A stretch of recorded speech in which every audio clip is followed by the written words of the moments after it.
Have you ever wondered why your mind feels safer inside your room than anywhere else in the world? For many people, going out is simple. But if you're someone who loves staying home, the world outside often feels heavier than it looks. Think of ordinary moments. You step into an office elevator. 5 people stand there. Silence. And suddenly your mind begins calculating. Do I make eye contact? Should I smile?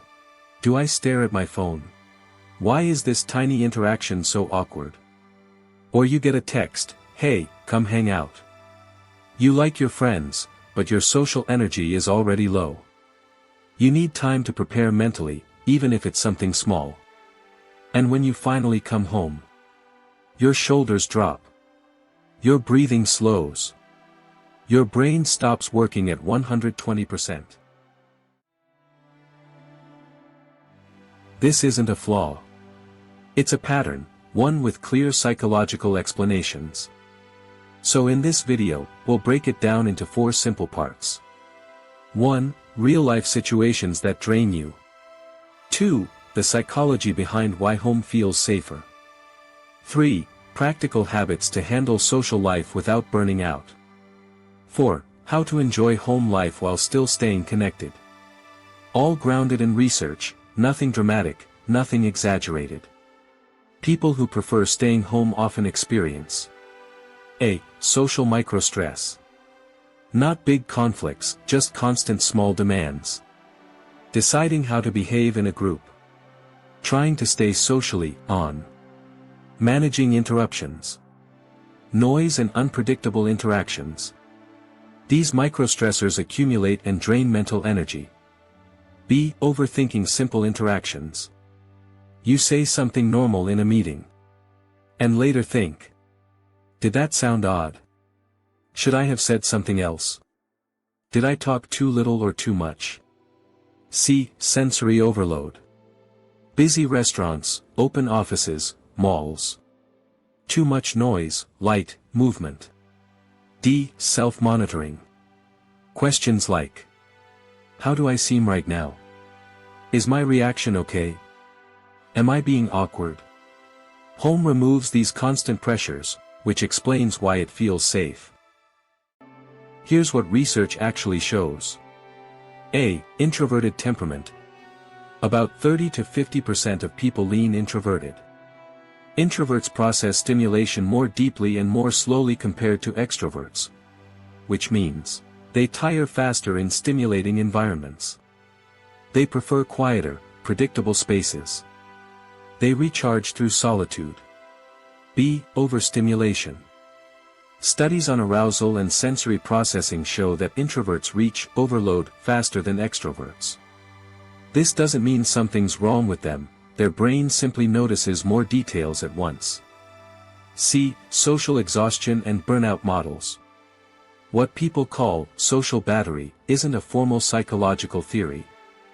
But it's a widely used concept supported by research on social fatigue, prosocial burnout, cognitive overload, emotional labor. Meaning, social interaction costs energy, and introverts usually spend it faster. D. Predictability equals mental ease. Your home is predictable. You know the lighting, the noise level, the pace, the expectations. Your brain doesn't have to stay alert or perform. It rests. That's why home feels safe, it's the one place where your mind doesn't have to negotiate with the world. Validation is helpful, but you also need practical steps. Here are realistic strategies backed by behavioral and clinical psychology. 1. Pre-social recharge, 20 to 30 minutes. Spend quiet time before going out. Listen to music. Take a walk. Sit in silence. Read a few pages. This stabilizes your emotional state. 2. Choose smaller interactions. Instead of loud gatherings, try 1:1 meetups.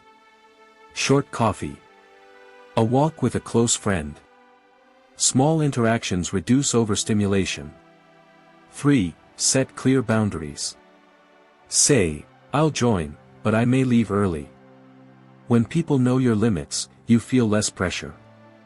4. Post-social cooldown. After socializing, take time to reset, guilt-free. 5. Communicate your needs. Practice saying, "I need a bit of alone time to recharge." It's simple and honest. None of this forces you to change who you are, it just makes daily life smoother.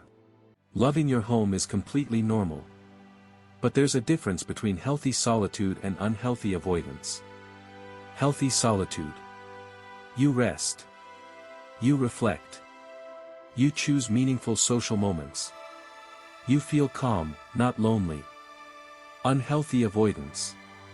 You stay home because social situations feel overwhelming. You avoid people due to anxiety, not preference. Your world becomes smaller. A helpful guideline for many introverts, not a rule, just a practical suggestion, is something like mostly solitude, mixed with a few intentional, meaningful connections. Not constant socializing, just enough to keep you grounded in the world. Growth doesn't mean forcing yourself to be outgoing. It means staying connected enough that life remains open, not closed. In my next video, I'm breaking down how introverts can build relationships without draining themselves. If you want to learn that balance, you can subscribe so you don't miss it.